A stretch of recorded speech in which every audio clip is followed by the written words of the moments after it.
یعنی جب یہ دیکھیں گے کہ بادشاہ اتنا مہربان ہے, اتنا رحم دل ہے کہ ہمیں غلہ بھی دیا اور پیسہ بھی واپس کر دیا, تو وہ دوبارہ آئیں گے. مفسرین لکھتے ہیں اس کا دوسرا معنی یہ بھی ہے کہ جب وہ ان کے پاس, بھائیوں کے پاس اس پیسے کے علاوہ کوئی پیسہ نہیں تھا, اتنا ہی تھا, اگر ان کا پیسہ رکھ لیا جاتا تو وہ گھر جاتے تو پھر دوبارہ یہ نہیں آتے, کیونکہ ان کے پاس غلہ لینے کے لیے پیسہ نہیں ہوتا.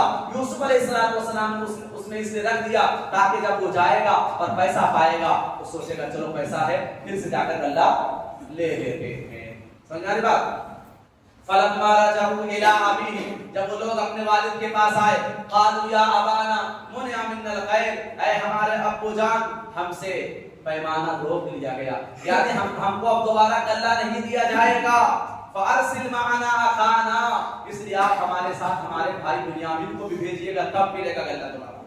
بادشاہ یہ شرط لگا دی کہ جب تم بھائی اپنے بھائی کو لے کر آؤ گے تبھی تمہیں غلہ ملے گا, ورنہ نہیں ملے گا.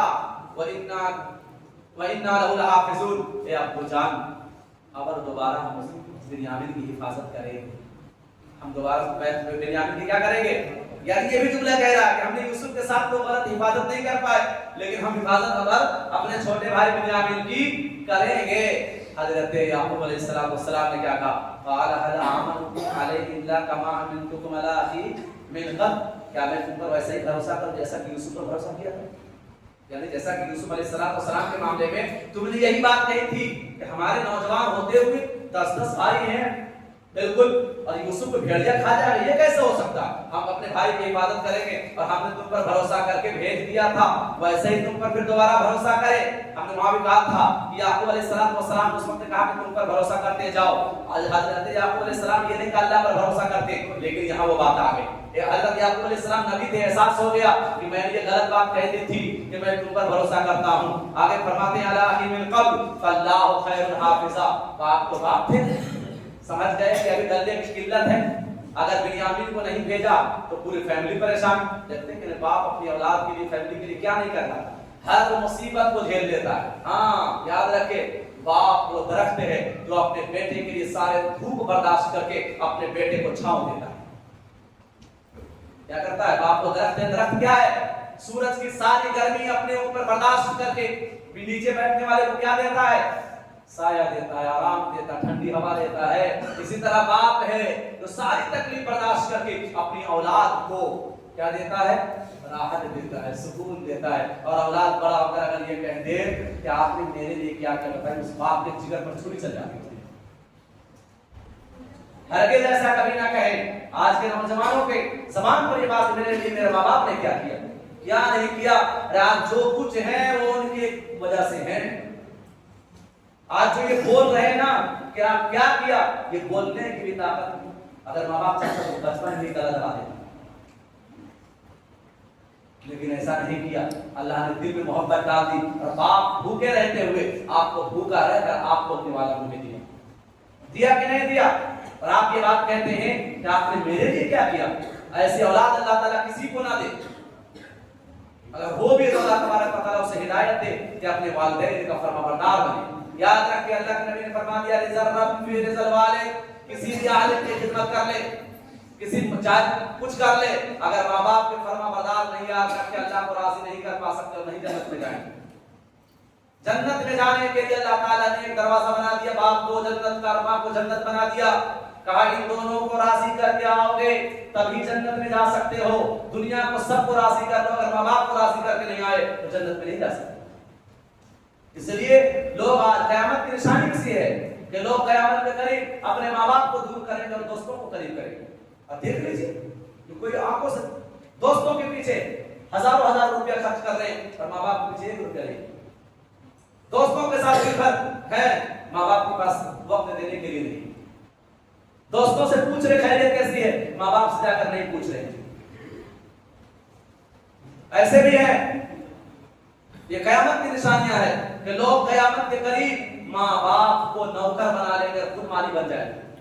آج دیکھ لیجیے اولاد کا کیا حال ہے کہ آج اولاد باپ پر حکومت کر رہی, ماں پر حکومت کر رہی. ایسی اولاد قیامت کی نشانیوں میں سے. ایسے اولاد نہ بنے, باپ کو بادشاہ بنا کر شہزادہ بن کر رہے, باپ اپنے بادشاہ بن کر باپ کو نوکر نہ بنا دے. سمجھنا رہی بات کیا کہہ رہا ہوں میں؟ کہ اپنے باپ کو بادشاہ بناؤ اور بادشاہ بنا کر بادشاہ کا بیٹا کیا ہوتا ہے؟ شہزادہ بن کے رہو. لیکن جب تم خود بادشاہ بن جاؤ گے تو باپ شہزادہ نہیں نوکر بن جائے گا. جو اپنے باپ کو نوکر بنا دے وہ بادشاہ کہلانے کے لائق ہوگا. وہ کیسا بادشاہ؟ میرے بھائیوں بزرگوں بار گئے حضرت یوسف علیہ السلام کے بھائیوں نے باپ کو کیا کیا؟ باپ کی محبت کی ہوتی اولاد کی, وہ اب پوتا پوتی بہت ساری اولادیں ہو چکی تھی سب کی. اب ان سب کو بلڑتے ہوئے دیکھ سکتے کیا دادا؟ دادا بھی بڑے کمال کے ہوتے ہیں جی. تو کہا اچھا ٹھیک ہے, جاؤ بنیامین کو تمہارے ساتھ بھیج دیتا ہوں تاکہ کندھا آ جائے اور ہماری کوئی اولاد بھوک کا شکار نہ ہو, بھوکا نہ رہے. ہاں ادھر روتے روتے آنکھ کی بینائی جا چکی ہے اور جان رہے ہیں کہ یہی وہی لوگ ہیں جس نے یوسف کو ہم سے جدا کیا تھا, لیکن پھر بھی دل پر پتھر رکھ کر کے بھیج رہے. لیکن ساتھ ہی ساتھ یہ کہہ رہے ہیں کہ اس وقت میں نے کہا تھا تم حفاظت کرو گے, لیکن اب نہیں. فاللہ خیر حافظا, اللہ بہترین حفاظت کرنے والا ہے. کون ہے؟ اللہ بہترین حفاظت کرنے والا ہے. وَهُوَ أَرْحَمُ الرَّاحِمِينَ, اور اللہ بڑا رحم کرنے والا ہے. اللہ سب سے زیادہ رحم کرنے والا ہے. وَلَمَّا فَتَحُوا مَتَاعَهُمْ وَجَدُوا بِضَاعَتَهُمْ رُدَّتْ إِلَيْهِمْ, جب ان لوگوں نے اپنا سامان کھولا اور اپنے پیسے کو اس کے اندر پایا کہ لوٹا دیا گیا, قَالُوا يَا أَبَانَا مَا نَبْغِي هَٰذِهِ بِضَاعَتُنَا رُدَّتْ إِلَيْنَا, کہا ابو جان ہم جو پیسہ لے کر گئے تھے, جو سامان لے کر گئے تھے غلہ لانے کے لیے, وہ بھی ہمیں لوٹا دیا گیا. اب اس سے بہتر اور کیا چاہیے کہ ہماری پونجی بھی ہمیں لوٹا دی گئی ہے, یعنی ہمیں غلہ بھی ملا اور ہمارا پیسہ بھی واپس کر دیا گیا ہے. وَنَمِيرُ أَهْلَنَا, اب ہم اپنی فیملی کی اچھی طرح دیکھ ریکھ کر لیں گے. وَنَحْفَظُ أَخَانَا, اور اے ابو جان آپ ہمارے چھوٹے بھائی کو بھیج دیجیے بنیامین کو. وَنَحْفَظُ أَخَانَا, ہم اپنے چھوٹے بھائی کی حفاظت کریں گے. وَنَزْدَادُ كَيْلَ بَعِيرٍ, اور ایک اونٹ لدا ہوا سامان لے کر واپس آئیں گے مزید. اب بنیامین نہیں گیا پہلے تو 10 ہی اونٹ لے کر آئے, اب بنیامین جائے گا تو ایک اونٹ اور ہو جائے گا, یعنی 11 اونٹ سامان لے کر آئیں گے. ذَلِكَ كَيْلٌ يَسِيرٌ, اور اے ابو جان یہ بڑی آسانی کے ساتھ مل جائے گا, یہ بڑی آسان ہے. قَالَ لَنُرْسِلَهُ مَعَكُمْ, پہلے بھی یعقوب علیہ السلام نے کہا ہرگز نہیں بھیجوں گا تمہارے ساتھ, لیکن ایک شرط کے ساتھ حتیٰ تُؤْتُونِ مَوْثِقًا مِّنَ اللَّهِ, کہ اللہ کو پہلے بیچ میں لاؤ اور اللہ کا نام لے کر عہد و پیمان لو کہ ہم اپنے بھائی کی حفاظت کریں گے, نگرانی کریں گے, دھوکہ نہیں کریں گے, خیانت نہیں کریں گے. موثقا من اللہ, اللہ کو بیچ میں لا کر کیا کرو, عہد و پیمان لو مجھ سے پہلے. لتاتوننی به, کہ تم ضرور بھی ضرور بنیامین کو لے کر آؤ گے میرے پاس. ایسا نہ پھر کہہ دینا کہ گڑیا کھا گیا کچھ ہو گیا. الا ان یحاط بکم, لیکن یاد رکھنا کہ یہ کہو گے کہ بنیامین کے ساتھ ایسا کچھ ہو گیا تو میں نہیں مانوں گا. ہاں اگر کوئی مصیبت آئی تو سب کے سب گرفتار ہو جاؤ گے تو میں سمجھوں گا ہاں کہ سب پر مصیبت آئی, یا کوئی معاملہ سب کے سب ہلاک ہو گئے تو کوئی بات نہیں. الا ان یحاط بکم, کہ تم سب پر مصیبت آ پڑے یا تم سب کسی معاملے میں گرفتار کر لیے جاؤ, یہ چلے گا. لیکن یہ آ کر کہو گے کہ بنیامین پر صرف مصیبت آئی, یہ نہیں چلے گا. فلما آتوا موثقهم, جب ان لوگوں نے اللہ تعالیٰ کا کیا کیا, عہد و پیمان دیا حضرت یعقوب علیہ السلام کو, پھر حضرت یعقوب علیہ السلام نے کہا قال اللہ علی ما نقول وکیل, کہ اللہ جو ہم کہہ رہے ہیں اس پر اللہ نگہبان ہے. کون ہے؟ یعنی اللہ حفاظت کرنے والا ہے, اللہ نگہبانی کرنے والا ہے, اب تم نگہبانی کرنے والے نہیں ہو. اور وقال, نصیحت بھی کی جاتے ہوئے, کیا نصیحت کی؟ دیکھو باپ اپنے اولاد سے کتنی محبت کرتے ہیں, نصیحت کی.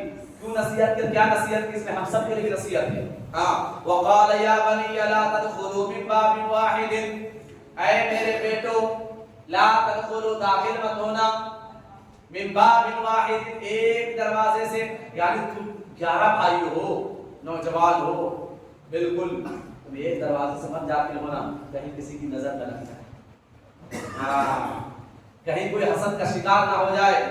یہ حضرت یعقوب علیہ السلام کہہ رہے ہیں, یاد رکھیں نظر لگنا حق ہے. اللہ کے نبی نے فرمایا العین حق, نظر کیا ہے؟ حق ہے. جی نظر کیا ہے؟ حق ہے.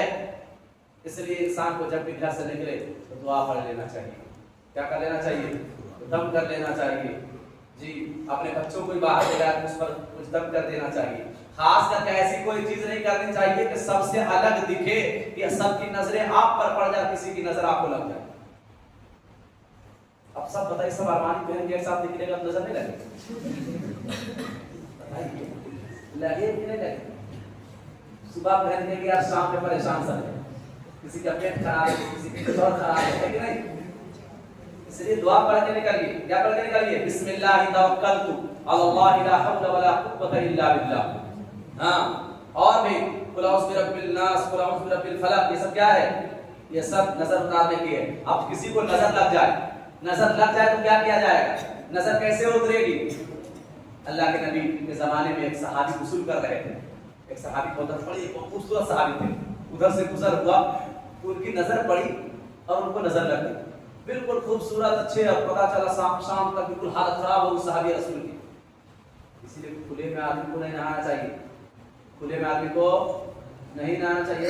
بولی دکھا رہے ہیں باہر کھڑے ہو کر کے نہیں, ہمیشہ لباس پہن کر باہر نکلیے. پتا چلا کہ فلاں صحابی نے شکایت کیا رسول اللہ, اس نے وہی دیکھا, ہم کو ایسا ہوا. کہا بلایا جب ان کو, اللہ کے نبی فرمایا تم غسل کرو. جب غسل کرو روایت کے اندر وہ غسل کیا اور کہا پھر اس پانی سے پھر ان کو نہلایا جائے. تو اس طرح سے پھر ان کی نظر ختم. یعنی جس کی نظر لگ گئی تو اس کو غسل, پہلے اس پانی سے غسل کرے, اس پانی کو رکھا جائے, اس پانی کو رکھ کر کے پھر اسی پانی سے اس کے سر پر ڈالا جائے, اس کے بدن پر ڈالا جائے, تب وہ نظر ختم ہوگی. یہ نظر اتارنے کا طریقہ ہے اکرم صلی اللہ علیہ وسلم یا حدیث میں سمجھا بات ہے. اسی لیے کیا کریں, حضرت یعقوب علیہ السلام نے کہا ہو سکتا نظر لگ جائے کسی کی, اس لیے ایک دروازہ الگ الگ دروازے سے جانا تاکہ لوگ سمجھے الگ الگ ہے, ایک نہیں, ورنہ ایک ہی ساتھ 11 بھائی ہے کہ نہیں, 11 بھائی ایک باپ کے, یہ سب بات ہے. تو اللہ کے نبی حضرت یعقوب علیہ السلام نے کہا ایک دروازے سے مت داخل ہونا, بلکہ وادخلوا من ابواب متفرقہ, بلکہ الگ الگ دروازے سے داخل ہونا. اور یاد رکھو جو مقدر میں ہونا ہے یہ تمہیں تدبیر بتا رہا ہوں, میں ایک احتیاطی تدبیر بتا رہا ہوں کہ ایسا کرنا. وما اغنی عنکم من اللہ من شیء, لیکن اگر ایسا ہونے والا ہوگا تو پھر تمہیں بچا نہیں سکتا, میں تمہیں کوئی فائدہ نہیں پہنچا سکتا, میں تمہیں اس سے نہیں بچا سکتا. وہ کر رہے گا وما اغنی عنکم من اللہ من شیء ان الحکم الا للہ, کیونکہ ہر ایک چیز پر سب سے بڑی جو حکومت ہے, بادشاہت کس کی؟ اللہ کی. ان الحکم الا, سکہ کس کا چلتا؟ اللہ کا. حکومت کس کی ہے؟ اللہ کا. حکومت کس کی؟ اللہ کی. سمجھا بات کہ یہ کہتا ہم بادشاہ بن گئے, ہم یہ بن گئے, ہم تو یہ بن گئے, وہ بن گئے, کبھی چور نہ ہوئیے. یاد رکھیں حکومت صرف اللہ کی, بادشاہت صرف اللہ کی. یہاں جو کچھ بھی عہدہ مل رہا ہے یہ سب آزمائش کے لیے ہے. قیامت کے دن ایک شخص بلایا جائے گا. معراج کے موقع پر اللہ کے نبی نے دیکھا, آپ سمجھتے ہیں کہ گاؤں کا سردار ہونا, مکھیا ہونا یا کوئی عہدہ لینا کوئی معمولی کام ہے, بہت بڑی ذمہ داری ہے. معراج کے موقع پر ایک شخص کو دیکھا اللہ کے نبی صلی اللہ علیہ وسلم کہ ایک فرشتہ ہے جو ایک آدمی ہے, اس کے اوپر لکڑی کا گٹھر رکھا جا رہا ہے. کیا رکھا جا رہا ہے؟ لکڑی کا گٹھر رکھا جا رہا ہے. وہ آدمی اٹھا نہیں پاتا ہے, فرشتہ اس کا ڈبل گٹھر کر کے پھر رکھ دو اس پر. بتائیے 10 کلو کو اٹھا پایا, 20 کلو کو اٹھا پایا نہیں, پھر نہیں اٹھا پائے گا, پھر اس کا ڈبل وزن کر دیا جائے گا. اللہ کے نبی نے دیکھا, کہا جبریل یہ کون ہے جس کو یہ عذاب ہو رہا؟ کہ یا رسول اللہ صلی اللہ علیہ وسلم یہ وہ آدمی ہے جس کو دنیا میں ایک ذمہ داری ملی تھی, اس کو پورا نہیں کر پایا, دوسری ذمہ داری لے لیتا تھا, دوسری بھی نہیں پورا کر پاتا, صحیح سے تیسری لے لیتا تھا, یعنی کوئی ذمہ داری نہیں پوری کر پایا. ذمہ داری لینے سے پہلے اس بات کا بھی احساس ہو کہ ہم اس ذمہ داری کو نبھا سکتے ہیں کہ نہیں. اگر نبھا سکتے ہیں تو لیجئے ثواب ملے گا, اور نہیں نبھا سکتے ہیں تو صاف انکار کر دیجئے, بھیا ہاتھ جوڑتا ہوں میں نہیں لے سکتا, ورنہ قیامت کے دن عذاب کا سامنا کرنا پڑے گا. وما اغنی عنکم من اللہ من شیء ان الحکم الا للہ علیہ توکلت, اسی پر میں نے بھروسہ کیا. کس پر؟ اللہ پر. جاتے ہوئے نصیحت کر رہے ہیں. ہم لوگ کے اولاد جاتے کیا کہتے ہیں؟ بیٹا جانا, اچھا سے کمانا, ٹائم پر پیسے بھیجتے رہنا, دعا دے کر نہیں بھیجتے. اور بھی کیا کرتے ہیں, چھوٹا بچہ ہوتا ہے وہ تو آپ کو بتاتا ہے دعا دو استودعک اللہ دینک و خواتیم عملک, کہ میں میرے بیٹے لاڈلے تجھے اللہ کے حوالے کر رہا ہوں, جاؤ اللہ تعالیٰ تمہارے سفر کو آسان کرے اور تمہیں تمام مصیبتوں سے محفوظ رکھے. لیکن سب کہنے کے بجائے کچھ اور نصیحت کر رہے ہوتے ہیں, فون کرتے رہنا, اپنا خیال رکھنا, یہ سب کہنے کی ضرورت نہیں, وہ خود فون کرتا رہے, لیکن دعا دے کر بھیجے. کیا کر دے کر بھیجے؟ دعا دے کر بھیجے، رخصت اللہ کی پناہ میں دے کر بھیجے، ٹھیک ہے۔ آگے حضرت یعقوب علیہ السلام نے کہا علیہ توکل علیہ فلیتوکل المتوکلون، رسول اللہ میرے بیٹے بھروسہ کرنے والے کو اللہ ہی پر بھروسہ کرنا چاہیے، دنیا والے پر بھروسہ نہیں کرنا چاہیے۔ بھروسہ کس پر انسان کرنا چاہیے؟ اللہ پر بھروسہ کرنا چاہیے۔ ولما دخلوا من حيث امرهم ابوهم، ذرا میں تیزی سے تفسیر کروں گا، ذرا توجہ زیادہ دیجیے گا کیونکہ وقت ہوتا جا رہا ہے۔ ولما دخلوا من حيث امرهم ابوهم، جب وہ لوگ داخل ہوئے اسی طرح سے جس طرح کے باپ نے نصیحت کی حضرت یعقوب علیہ السلام نے، ما كان يغنيكم من الله من شيء الا حاجة في نفس يعقوب قضاها، حضرت یعقوب علیہ السلام کے دل میں ایک بات آئی تھی جو اپنے بیٹے کو نصیحت کر دی، اور کوئی اس سے بڑھ کر کوئی بات نہیں تھی۔ وَإِنَّهُ لَذُو عِلْمٍ لِّمَا عَلَّمْنَا، حضرت یعقوب علیہ السلام بہت بڑے عالم تھے، ہم نے ان کو عالم بنایا تھا۔ نبی تو عالم ہوتے ہی، نبی کیا ہوتے ہیں؟ سب سے زیادہ علم والے ہوتے اپنے وقت کے۔ وَإِنَّهُ لَذُو عِلْمٍ لِّمَا عَلَّمْنَا وَلَٰكِنَّ أَكْثَرَ النَّاسِ لَا يَعْلَمُونَ، لیکن اکثر لوگ جانتے نہیں، یعنی اکثر لوگ یہ نصیحت کی گئی کہ ایسا کرنا، اکثر لوگ سمجھتے نہیں ہیں اور مصیبت کا شکار ہو جاتے ہیں، احتیاط نہیں کرتے، تدبیر اختیار نہیں کرتے، نتیجہ یہ ہوتا ہے کہ مصیبت میں پھنس جاتے ہیں، اکثر لوگ جانتے نہیں۔ وَلَمَّا دَخَلُوا عَلَىٰ يُوسُفَ آوَىٰ إِلَيْهِ أَخَاهُ، سارے بھائی پہنچ گئے۔ مفسرین لکھتے ہیں کہ جب بھائی وہاں گئے تو حضرت یعقوب علیہ السلام نے ایک تدبیر نکالی، کس سے؟ بنیامین سے ملنے کے لیے۔ ابھی پتا تو نہیں ہے کہ یہی ہے، لیکن ایک بات اور بتاتا چلو کہ جس محل میں داخل ہوئے نا، لکھتے ہیں کہ حضرت یوسف علیہ السلام نے پورے محل میں اس طرح کی پینٹنگ بنا رکھی تھی کہ دیکھا کہیں پر بنا ہوا ہے کہ بھائی پکڑ رہے ہیں بنیامین کو، مار رہے ہیں، دوسری پینٹنگ اس طرح بنائی کہ دیکھا کہیں پر کنویں میں ڈال رہے ہیں، تیسرا دیکھا کہ غلام بیچ رہے ہیں، تیسرے دیکھا کہ مصر میں بیچا جا رہا ہے، چوتھے دیکھا بادشاہ میں، یعنی یہ جو یوسف علیہ السلام کے ساتھ سب کچھ ہوا اس کی پینٹنگ بنائی ہوئی تھی۔ بھائی دیکھ رہے تو اچھے میں یہ کیا، کہیں بادشاہ کو معلوم تو نہیں میرے بارے میں؟ یہ چیز تھی محل میں، وہ سمجھ رہا تھا کہیں یہ چیز یوسف علیہ السلام کو معلوم تو نہیں کہ یہ سب تو ہمارے ساتھ پیش آیا ہے۔ حضرت یوسف علیہ السلام اپنے بھائی بنیامین سے ملنے کے لیے کیا تدبیر کی، سارے بھائیوں کے لیے الگ الگ کمرے کا انتظام کیا، ہر 2 بھائی کو ایک کمرے میں رکھا گیا۔ کہاں رکھا گیا؟ ہر 2 بھائی کو ایک کمرے میں۔ اس طرح 10 بھائی تھے اور یہ کہہ دیا کہ جو بھائی ایک ماں باپ سے مجھے ایک کمرے میں رکھے، تو 2 بھائی گھر میں چلے گئے، 5 کمرے میں 10 ہو گئے، بنیامین اکیلے پڑ گئے۔ کہاں پڑ گئے؟ بنیامین اکیلے پڑ گئے۔ اور اس لیے کہتا کہ بنیامین کے ساتھ آرام سے جا کر بات کر سکے اور ان کو حقیقت سے آگاہ کر سکے، کیونکہ اگر ان کو بھی دوسرے بھائیوں کے ساتھ رکھتے تو پھر بنیامین سے بات بھی نہیں کر پاتے، کیونکہ پھر یہ تو بات کھل کر سامنے آ جاتی کہ کیا ہو رہا۔ وَلَمَّا دَخَلُوا عَلَىٰ يُوسُفَ آوَىٰ إِلَيْهِ، جب سارے بھائی یوسف علیہ السلام کے پاس آئے، آوَىٰ إِلَيْهِ أَخَاهُ، اپنے بھائی کو اپنے سے قریب کیا، اپنے پاس ٹھہرایا، الگ کمرے میں ٹھہرایا۔ قَالَ إِنِّي أَنَا أَخُوكَ، جب رات ہو گئی سب کو کھانا کھلا دیا تو یوسف علیہ السلام چپکے سے اپنے بھائی کے کمرے میں گئے اور کہا بنیامین میں تمہارا بھائی ہوں۔ اس وقت بنیامین کے ساتھ کیا حال ہوا؟ بنیامین تو رونے لگے، زارو پٹا فَلَا تَبْتَئِسْ بِمَا كَانُوا يَعْمَلُونَ، اب پریشان ہونے کی ضرورت نہیں ہے، جو لوگ یہ تمہارے بھائی کے ساتھ کیا ہے سو کیا ہے، اب تمہیں پریشان ہونے کی ضرورت، اب نہیں افسوس کرنے کی ضرورت نہیں ہے۔ فلما، اب روکنا ہے بنیامین کو یوسف علیہ السلام، کیسے روکے؟ ان کے لیے اللہ تعالیٰ نے تدبیر سجھائی، کیا سجھا؟ فلما جهزهم بجهازهم جعل السقاية في رحل أخيه ثم أذن مؤذن أيتها العير إنكم لسارقون، جب سب کا سامان تیار ہو گیا، مہمان نوازی ہو گیا تو جانے لگے سب، بنیامین کا بھی غلہ تیار کیا گیا، سارے 10 بھائی کا غلہ تیار کیا گیا، 11 اونٹ پر غلہ لاد دیا گیا۔ حضرت یوسف علیہ السلام نے کہا کسی دوسرے نوکر سے کہ جاؤ جس سے ناپا جا رہا ہے اناج چندہ پیمانہ، یا بعض روایتوں میں آتا ہے کہ جس سے بادشاہ پانی پیتے تھے نا وہ پیالہ، کہاں رکھ دو؟ اس کے سامان میں رکھ دو۔ کس کے سامان میں؟ بنیامین کے سامان میں۔ ہاں تو رکھ دیا، جانے لگے، کچھ دور گئے تو آواز دیا، جو غلہ ناپنے والا آدمی تھا نوکر چاہ کر وہ دیکھا بادشاہ کا پیمانہ غائب، وہ برتن غائب ہے جس سے کہ غلہ ناپنا ہے، یا پیالہ جس سے پانی پی رہا بادشاہ کو، تو کہا آواز دے کر، کیا کہا؟ ثم اذن مؤذن، پھر پکارنے والے نے پکارا، اسے دیکھیں مؤذن کا لفظ ہے، یعنی پکارنے والے کو، یہ اللہ کی پکارتا ہے مؤذن۔ مؤذن کی کتنی بڑی فضیلت ہے کہ جہاں تک اذان کی آواز جاتی ہے اللہ تعالیٰ مؤذن کی وہاں دور رکھے ہوئے گناہ کو معاف فرما دیتا ہے۔ مؤذن کا بڑا مقام ہے، وہ الگ سی بات ہے کہ آپ نہیں سمجھتے، لیکن بڑا مقام ہے قیامت کے اللہ کے نبی نے فرمایا اطول قل یوم القیامہ، قیامت کی سب سے اونچی گردن مؤذن کی ہوگی، یعنی سب سے زیادہ نیکیاں کس کی ہوگا؟ مؤذن. کیوں؟ آپ غور کریں کہ مؤذن نے اذان دی اور اس اذان پر جتنے لوگ نماز پڑھنے آئے ان کو جتنا ثواب ملا وہ سب بٹور کر کے کو دیا جائے گا مؤذن صاحب، کیونکہ ان کی آواز پر سارے لوگ آئے. الدال علی الخیر کفائل، نیکی کی راہ بتانے والے کو نیکی کرنے والے کی طرح نیکی ملتی ہے.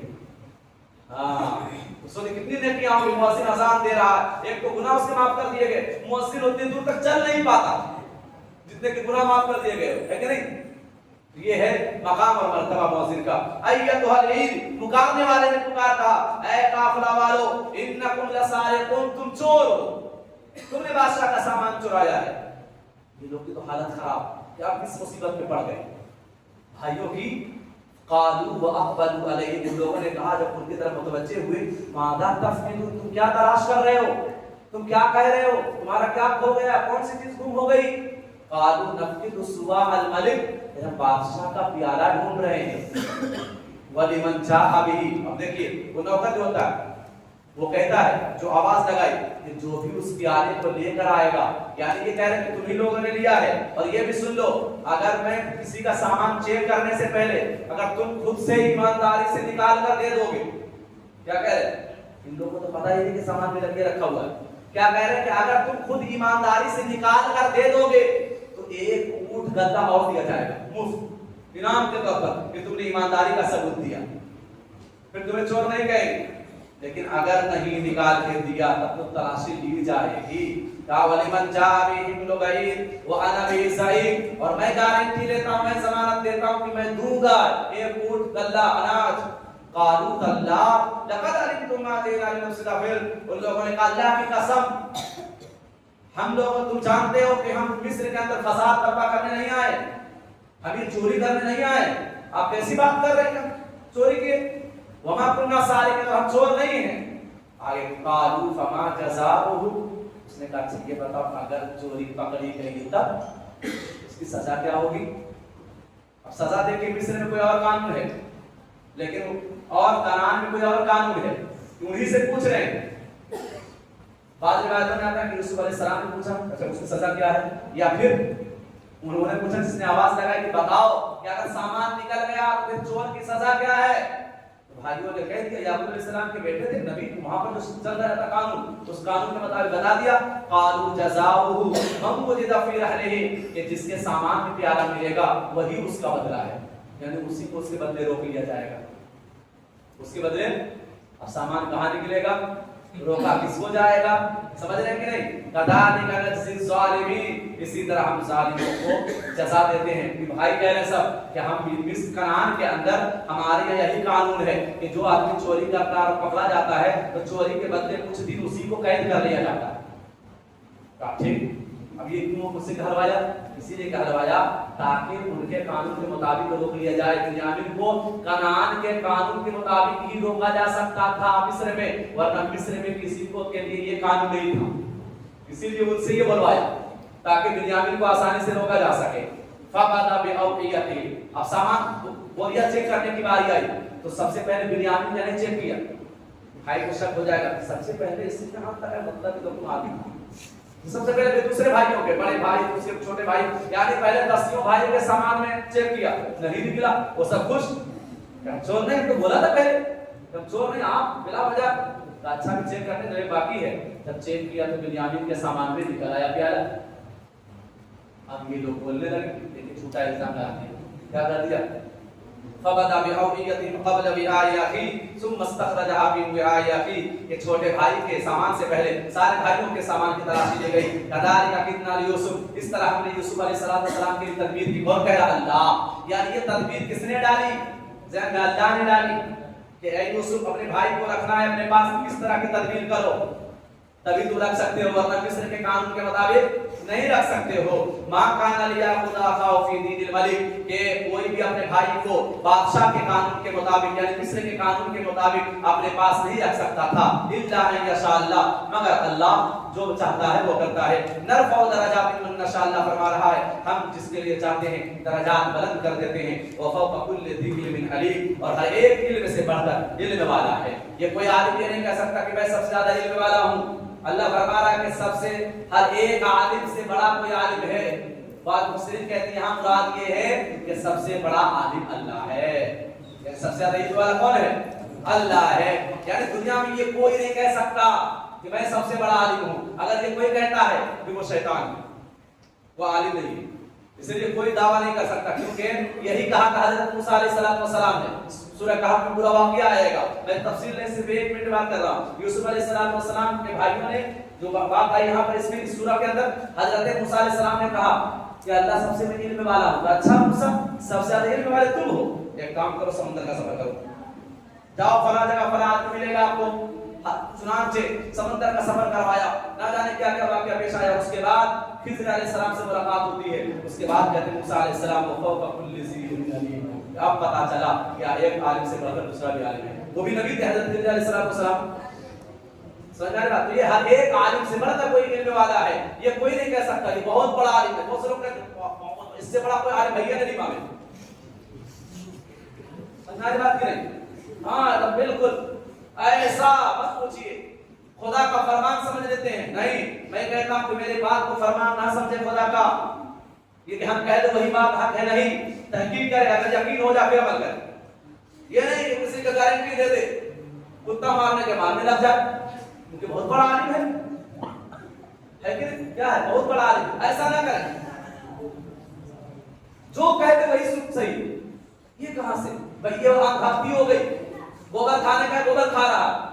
ایک آدمی بڑی پیاری بات کہہ رہا تھا کہ جانور کوئی پتا ہے ایک پیالے میں پیشاب رکھ کر ایک پیالے میں دودھ، تو جانور بھی دودھ پیے گا، وہ نہیں پیے گا. لیکن اندھا کو دیکھو وہ گوبر کھا رہا ہے. تو ایسا نہ بنے کہ وہ جو کہہ دیا وہی صحیح. شب برات کے نام پہ قرآن پڑھنے کی وجہ کتا کو مار رہا ہے، شب قدر میں کتا کو مار رہا ہے. بتائیے اس سے بڑا اندھا کون ہو سکتا ہے؟ ایسا نہ بنے کبھی بھی نہیں. وفوق کل ذی علم علیم، ہر ایک عالم سے بڑھ کر عالم ہے. یہ نہ کہتے سب سے بڑا. سب سے بڑا کون ہے؟ سب سے بڑا بولیے اللہ ہے. ہاں یہ کہیے کہ ہاں ان کے پاس الحمدللہ کافی علم ہے. یہ کہیے. سمجھنا ہے بات کی؟ سب سے بڑا سرٹیفکیٹ دینے والے آپ نہیں، کوئی نہیں دے سکتا. قالوا یسرق، اب بھائی نے الزام لگا دیا حضرت یوسف علیہ السلام کے سامنے. کیا کہا؟ ارے اس نے چوری کی تو کیا کی؟ اس سے پہلے اس کے بھائی نے بھی چوری کی. کس کے بارے میں کہہ دیا؟ یوسف علیہ السلام کے بارے میں. یعنی بنیامین نے چوری کی. اللہ تعالیٰ کہ حضرت یوسف علیہ السلام کب چوری کی؟ کچھ نہیں کیا، لیکن بچنے کے لیے کیا کہہ دیا؟ ارے یہ کیونکہ سوتیلے بھائی تھے. پتا ہے نا آپ لوگ کو کہ حضرت یعقوب علیہ السلام کی 12 اولاد تھی. ایک ماں سے 10 بیٹے اور ایک ماں سے 2 بیٹے. تو یہ سوتیلے تھے. ایک ماں سے یوسف علیہ السلام تھے بنیامین، اور 10 یہ بھائی تو تھے یہ ایک ماں سے تھے. تو اثر دکھا دیا، کہا یہ چوری کیا، اس سے پہلے سے بھائی نے بھی چوری کی. یوسف علیہ السلام نے صبر کیا، اس کو ابھی دکھایا نہیں، کچھ بولا نہیں، کیونکہ ابھی راز کو بھی فاش نہیں کرنا تھا. ولم یبدھا لهم، ولم تو اس کو ظاہر نہیں کیا راز کو. قال انتم شر مکانا، کہا تم بہت بدترین لوگ ہو عزت کے مقام کے اعتبار سے. واللہ اعلم بما تصفون، اور تم جو کہہ رہے ہو نا، تم جو کہہ رہے ہو اللہ اچھی طرح جانتا ہے، اللہ واقف ہے اس سے. قالوا یا ایھا العزیز ان له ابا شیخا کبیرا. کام تو ہو گیا تھا، قانون وہی بتا دیا بھائی کو نہیں کہ جس کے سامان میں سامان ملے گا اسی کو روک لیا جائے گا. اب یہ لوگ بڑے بھائی پریشان ہو گئے. یہودا بڑے بھائی کا نام کیا تھا؟ یہودا. اب تو سمجھ گیا کہ بنیامین کو روک لیا جائے گا کیونکہ سامان مل گیا، چوری پکڑی گئی. اب وہ ہاتھ جوڑنے لگا بادشاہ سلام. یوسف ایک کام کیجیے، ان له ابا شیخا کبیرا. آپ کو ہم سب کچھ بتائے کہ ان کے ابو بڑی عمر والے ہیں، شریف ہیں، ایسا نہ کریں، ان کو دیکھ کر جی رہے ہیں. ان له ابا شیخا کبیرا فخذ احدنا مکانا. ایک کام کیجیے، ہم 10 بھائی موجود ہیں، ہم میں سے کسی کو پکڑ لیجیے لیکن ان کو چھوڑ دیجیے. ہم نے وعدہ کر کے آئے آپ کو سے کہ ہم لے کر آئیں گے. ہم نے یہ اندر میں پہلے ہے کہ ہم نے یوسف کے سلسلے میں کہا تھا کہ حفاظت کریں گے، اور پھر بنیامین کے ساتھ ایسا واقعہ پیش آ گیا. اب کیا منہ دکھائیں گے جا کر؟ اب کیا منہ دکھائیں گے؟ فخذ احدنا مکانا انا نراک من المحسنین. اے یوسف ہم آپ کو دیکھ کر بڑے نیک ہیں، یہ کام کر دیجیے. حضرت یوسف علیہ السلام نے کہا قال معاذ اللہ، ایسا کیسے ہوگا، چوری کس نے کی؟ اور